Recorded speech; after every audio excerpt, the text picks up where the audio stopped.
Good morning, class 12th. How are you, student? Today we are studying a new topic, derivation of integration rate equation या rate law of zero order reaction. Dear student, इससे पहले मैं equation को start करूं, हमारा ये online class का chemical kinetics जो चैप्टर है उसकी नेक्स्ट वीडियो लेसन फिफ्थ ये वीडियो पोर्शन चल रहा है। हमने इससे पहले प्रीवियस वीडियो लेसन 4 यानी जो पार्ट 4 थी उसमें हमने बेटा ऑर्डर ऑफ रिएक्शन पढ़ा था, ठीक है, अभिक्रिया का वेग पढ़ा था। उसमें जीरो ऑर्डर रिएक्शन होती है, फर्स्ट ऑर्डर रिएक्शन होती है, सेकंड ऑर्डर रिएक्शन होती है and lastly third order reaction होती है, ठीक है। तो हम आज देखेंगे, today's we are discussing about the new topic zero order reaction या शून्य कोटि की अभिक्रिया का समाकलित वेग समीकरण, integration rate equation, integration rate law हम बोल सकते हैं। इसका व्युत्पन्न कैसे करते हैं, इसके डेरिवेशन कैसे निकालते हैं, तो पहले देखेंगे। हम पहले पढ़ेंगे जीरो ऑर्डर रिएक्शन। किसे कहेंगे जीरो ऑर्डर रिएक्शन? भाई वह अभिक्रिया, वह रिएक्शन जिसका ऑर्डर क्या हो, जिसका ऑर्डर क्या होगा, ऑर्डर क्या होगा, जीरो होता है, जिसका ऑर्डर जीरो होता है, ठीक है। वह इक्वेशन होगी जिसका ऑर्डर क्या होगा, जिसका ऑर्डर क्या होता है, जीरो होता है, वो क्या कहलाती है, जीरो ऑर्डर रिएक्शन कहलाती है। यानी अगर हम ऑर्डर को एन से लिखते हैं तो एन इज इक्वल टू क्या हो, zero, N is equal to क्या हो, जीरो होता है। Where is N is equal to क्या है, order of reaction, order of reaction यानी अभिक्रिया का क्या है, कोटि है, ठीक है, वो जीरो ऑर्डर रिएक्शन कहलाती है। अब हमने कैलकुलेट करना है भाई, किसी भी जीरो ऑर्डर, किसी भी पार्टिकुलर एक इक्वेशन को ले लो और उसके इंटीग्रेशन रेट लॉ लगाते हुए उसके लिए एक डेरिवेशन बनाओ कि एक वेग इक्वेशन कैसे बनेगी, उसके लिए वेग समीकरण कैसे बनेगी। तो एक पार्टिकुलर इक्वेशन की, माना एक जीरो ऑर्डर इक्वेशन, माना एक जीरो ऑर्डर इक्वेशन या समीकरण निम्न है, ठीक है, एक निम्न है, क्या है बेटा, ए गिब्स प्रोडक्ट, मान लो ए गिब्स क्या है, प्रोडक्ट है। अब सपोज दैट मान लो कि किसी इस, अब ये वो पर्टिकुलर इक्वेशन हो गई, ये वो पर्टिकुलर रिएक्शन है जिसके लिए हमने बेटा जीरो ऑर्डर रिएक्शन पे समाकलित वेग इक्वेशन निकालनी है, एक फॉर्मूला निकालना है कि इसके लिए क्या फॉर्मूला इक्वेशन, क्या इक्वेशन बनेगी, ठीक है, ये वो पर्टिकुलर इक्वेशन होगी। तो सपोज दैट मान लो टेकन टाइम टी, जब टी इज इक्वल टू क्या था, zero, T is equal to zero, समझ रहे हो। इट मीन्स जब रिएक्टेंट प्रोडक्ट में कन्वर्ट नहीं हुआ था, इसका कॉन्सेंट्रेशन कुछ भी चेंज नहीं हुआ और इसका इक्वेशन, ये इक्वेशन कंप्लीट ही नहीं हुई, तब इसका कॉन्सेंट्रेशन मान लो क्या है, ए नॉट,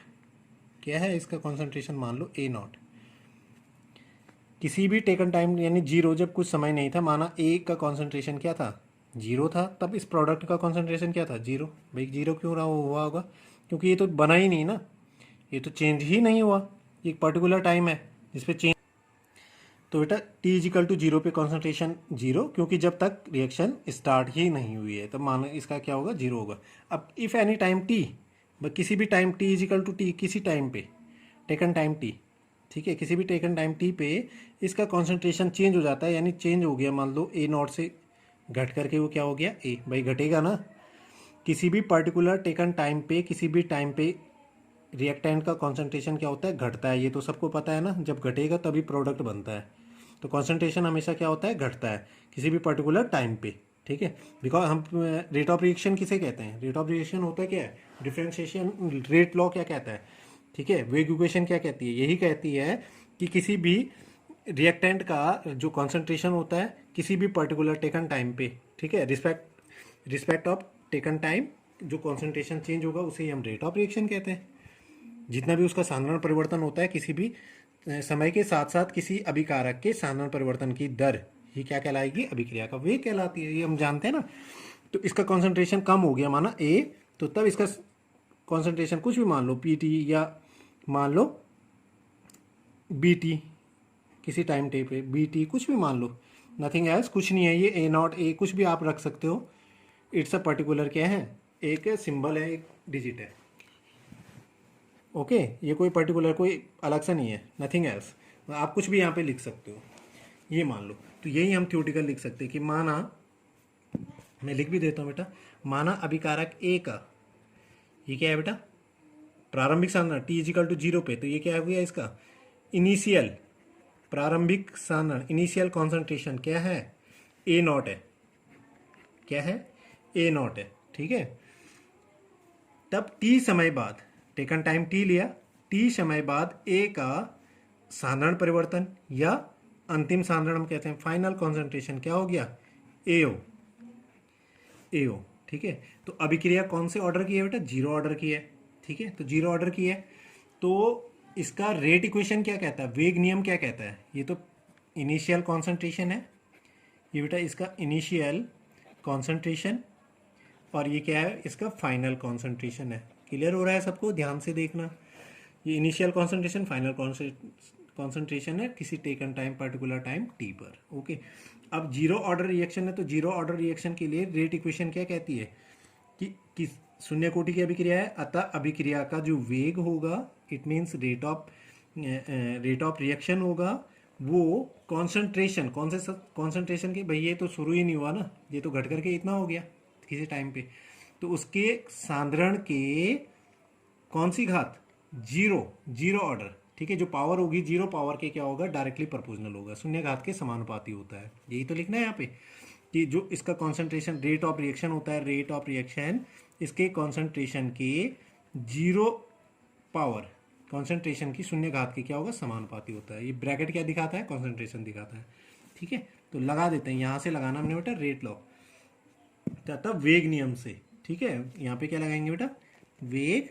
नियम से, वेग नियम से। अब वेग नियम से क्या हो जाएगा बेटा, अब देखो ध्यान से, rate is directly proportional concentration की पावर जीरो। अब कॉन्सेंट्रेशन कौन सा लिया हमने, जो टेकन टाइम जो घट करके हुआ, तो ए की पावर क्या होगी, जीरो। अब रेट को हम यहाँ पे क्या लिख सकते हैं, रेट को D x by D T, या जिसके रिस्पेक्ट में हो रहा है, टेकन टाइम टी के रिस्पेक्ट में कॉन्सेंट्रेशन ये चेंज हुआ, तो क्या लिखेंगे हम, डी किसके चेंज हुआ, डी ए, कॉन्सेंट्रेशन ए का चेंज हुआ विद रिस्पेक्ट विद टाइम, तो D A by respect with time क्या होगा, डी टी। अब इस पे साइन का क्या आ जाएगा, माइनस, क्यों माइनस का, क्या घटा है ना ये रिएक्टेंट का, हमने पहले ही रेट ऑफ रिएक्शन में बताया था कि अभिकारक के सांद्रण में हमेशा कमी होगी तभी जाकर के प्रोडक्ट बनेगा, तो इसके सांद्रण में ये कमी को दिखाएगा, तो माइनस का साइन यहाँ लगा देंगे इस डायरेक्टली पर। क्लियर, कॉन्सेंट्रेशन इसका चेंज हुआ, तो डी एक्स की जगह हमने डी ए, जिसके रिस्पेक्ट में हो रहा है, तो ए के रिस्पेक्ट में हो रहा है ए लिख दिया, आर लिखते आर के रिस्पेक्ट में आर, एक्स के रिस्पेक्ट में होता है एक्स लिख दो, रिस्पेक्ट विद टाइम, माइनस का साइन दिखाएगा कमी हो रही है उसमें, तो minus D A by D T is directly proportional, a की पावर क्या हो जाएगा बेटा, जीरो, ओके। अब हम आगे इसको हटाते हैं, अब प्रोपोर्शनल हटाना हो तो क्या पोर्शन इसमें लेंगे बेटा, ले लेते हैं minus D A by D t equal to आ जाएगा, और आगे कॉन्सेंट्रेशन के, सॉरी वेग स्थिरांक, ठीक है, रेट कांस्टेंट, और आगे क्या आ जाएगा, ए की पावर क्या हो जाएगी, जीरो। अब ए की पावर जीरो, बेटा किसी की भी पावर जीरो हो, आपको पता है एक्स की power zero is equal to क्या होगा, वन होता है, तो ए की पावर जीरो का मतलब वन हो गया, तो सीधे सीधे क्या रह जाएगा बेटा, minus D A by D T is equal to only क्या रह गया कि इक्वेशन फर्स्ट, ये आपकी इक्वेशन फर्स्ट मान लो, इक्वेशन फर्स्ट बन गई, वेरी इंपॉर्टेंट, ये फर्स्ट इक्वेशन आपके लिए बन गई है। अब हम इसको क्या करेंगे, इस इक्वेशन को कुछ इसका डिफ्रेंशिएशन, ये डी क्या है बेटा, इस पे डिफ्रेंशिएशन है, ठीक है, इट मीन्स परिवर्तन को दिखाता है कि टाइम के सापेक्ष परिवर्तन हो रहा है, ये कॉन्सेंट्रेशन के सापेक्ष परिवर्तन हो रहा है। अब इसका यदि हम क्या करें, इसको इससे इंटीग्रेशन इसका करें, समाकलन करें, तो डिफ्रेंशिएशन हमेशा बेटा, यदि कहीं पे डिफ्रेंशिएशन हो, डिफ्रेंशिएशन यानी डी लिखा हो, ठीक है, मैथ्स वाले वैसे ज़्यादातर जानते होंगे, फिर भी समझ लो बेटा, हमने कुछ ज़्यादा नहीं समझना है इसमें, कुछ ज़्यादा इंटीग्रेशन के पोर्शन में नहीं जाना है, बहुत सिंपल है। तो डिफ्रेंशिएशन कहीं पे कर रहा हो यानी परिवर्तन कहीं पे हम लिखते हो, और उसके साथ क्या हो बेटा, इंटीग्रेशन करते हो तो ये डिफरेंशिएशन हमेशा इंटीग्रेशन को क्या कर देता है, कैंसिल कर देता है, खत्म कर देता है। तो इससे पहले मैं इसका समाकलन करूं, चाहे पूर्ण करें, हमने यहाँ पे पूर्ण कोई समाकलन नहीं पढ़ना है, हमने ये समाकलन के अंदर नहीं जाना है, मैंने पूरे समाकलन के चैप्टर नहीं पढ़ने हैं, हमने हल्का सा जहाँ जहाँ यूज हो रहा होगा वहाँ समाकलन यूज करना है, वेरी सिंपल है। तो इसको निम्न प्रकार, इस समीकरण फर्स्ट को मैं ये लिख देता हूँ, समीकरण फर्स्ट को निम्न प्रकार लिखने पर, निम्न प्रकार लिखने पर, निम्न प्रकार क्या लिखते हैं हम बेटा, थोड़ा इसको रीअरेंज करते थे, डी टी को ऊपर ले जाओ तो minus D A is equal to क्या हो गया, के डी टी। इक्वेशन क्या आ गई हमारे पे, सेकंड आ गई। अब समीकरण सेकंड का क्या कर दो, समीकरण सेकंड का क्या करूं, समाकलन, समाकलन इट मीन्स इंटीग्रेशन करने पर, इंटीग्रेशन, इंटीग्रेशन करना है इसका करने पर। अब समाकलन क्या होता है, समाकलन के फॉर पोर्शन क्या होते हैं, जहाँ जहाँ यूज होगा बेटा हमने उतना ही पोर्शन पढ़ना है, ठीक है, थोड़ा बहुत सबको पता है। समाकलन, तो समाकलन हम इसका करेंगे पूर्ण या आंशिक, जहाँ जहाँ जिस तरह से यूज होगा बेटा हम पूरा समाकलन विधियाँ मैं आपको बताऊंगा, कोई दिक्कत ही नहीं है उनमें। तो समाकलन कर दो, इस पर साइन लगा देंगे, माइनस का साइन बाहर आ जाएगा, समाकलन, ओके, समाकलन बाहर आया, इंटीग्रेशन का साइन लगा, क्या बचा, d A is equal to, दोनों side, both sides we are integration, put the value of integration, put integration या टेक इंटीग्रेशन, इंटीग्रेशन यहाँ आ जाएगा के डी टी, ओके। अब सीधा सा सिंपल सा फंडा मैंने अभी आपको बताया बेटे, इंटीग्रेशन हमने एक बार कर दिया, इस पर कोई भी लिमिट लगाने की जरूरत भी नहीं है, लिमिट वाला पोर्शन मैं आपको अलग से वीडियो में भी बता दूंगा, यहाँ पे लिमिट लगाने की जरूरत है, लिमिट लगानी है भाई, कहाँ से घट का लगा दो यहाँ पे, upper limit lower limit, upper limit lower limit, ये टी के सापेक्ष में, टी की रिस्पेक्ट में हो रहा है कॉन्सेंट्रेशन, तो कॉन्सेंट्रेशन घट के कहाँ से हुआ, ए नॉट से ए पे गया, ये जीरो से टी पे गया, तो लिमिट चाहे तो आप लगा सकते हो, बट यहाँ पे लिमिट कोई लगाने की जरूरत नहीं भाई, यहाँ पे डिफरेंशिएशन इंटीग्रेशन को खत्म करेगा, डिफरेंशिएशन इंटीग्रेशन को खत्म करेगा। इसको हम इस तरह से भी लिख सकते हैं, minus integration D A is equal to integration के क्योंकि कांस्टेंट है, के को बाहर ले लो, इंटीग्रेशन अंदर आ जाएगा, क्या बचा, D T, integration D T को खत्म, ये खत्म हुआ, बचा क्या, अब जो बचा उसको लिखो, देखो पोर्शन के अंदर क्या बचा, इंटीग्रेशन खत्म हो गया, इंटीग्रेशन अंदर से खत्म हुआ तो क्या बचा यहाँ पे, यहाँ पोर्शन बच गया भाई ए, क्या बच गया, माइनस ए, माइनस का साइन, यहाँ क्या बचा, ए, यहाँ भी चाहे तो आप लिमिट लगा सकते हो, जब ये खत्म हो जाता है तो लिमिट ऑलरेडी यहाँ आ जाती है, इजिकल टू यहाँ क्या बचा, के टी, यही बचा, इक्वेशन क्या आ गया, थर्ड, इक्वेशन क्या आ गई, थर्ड आ गई। अब इस पोर्शन में हमने क्या किया, ये इक्वेशन थर्ड आ गई, और प्लस बेटा यहाँ से जब इंटीग्रेशन होता है, जब इंटीग्रेशन खत्म होता है तो एक इंटीग्रेशन कांस्टेंट भी ऐड करना होता है भाई, इंटीग्रेशन डिफरेंशिएशन ने खत्म किया, यहाँ पे इंटीग्रेशन एक कांस्टेंट जोड़ दिया हमने आई फॉर इंटीग्रेशन कांस्टेंट, जहाँ आई क्या है, इंटीग्रेशन कांस्टेंट है, समाकलन स्थिरांक है, ठीक है। अब समाकलन स्थिरांक जोड़ा है तो इसको तो हटाना पड़ेगा, अब हटाएंगे कैसे, इसकी वैल्यू पुट कर देंगे, पुट करने के लिए क्या करेंगे भाई, इसके इनिशियल पे जाओ, ये फाइनल है, टाइम भी फाइनल है, कॉन्सेंट्रेशन भी फाइनल है, इसके इनिशियल पे जाओ, प्रारंभिक पे जाओ, तो यदि if A is equal to, मैं क्या कर दूं, ए नॉट कर देता हूँ, प्रारंभ में ए नॉट था ना, और टी इज इक्वल टू क्या कर देता हूँ, जीरो कर देता हूँ, जीरो हो तो आई की वैल्यू निकल जाएगी, रखो ए की जगह क्या है, माइनस ए नॉट, ए की वैल्यू, ए की वैल्यू क्या रखी,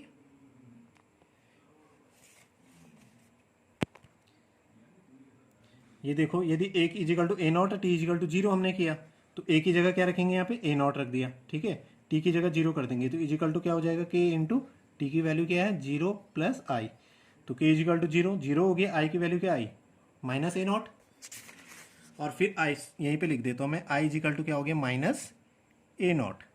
equation fourth, put the value of I in equation fourth. अब इस वैल्यू को क्या करो बेटा, आई यहाँ पे पुट करो,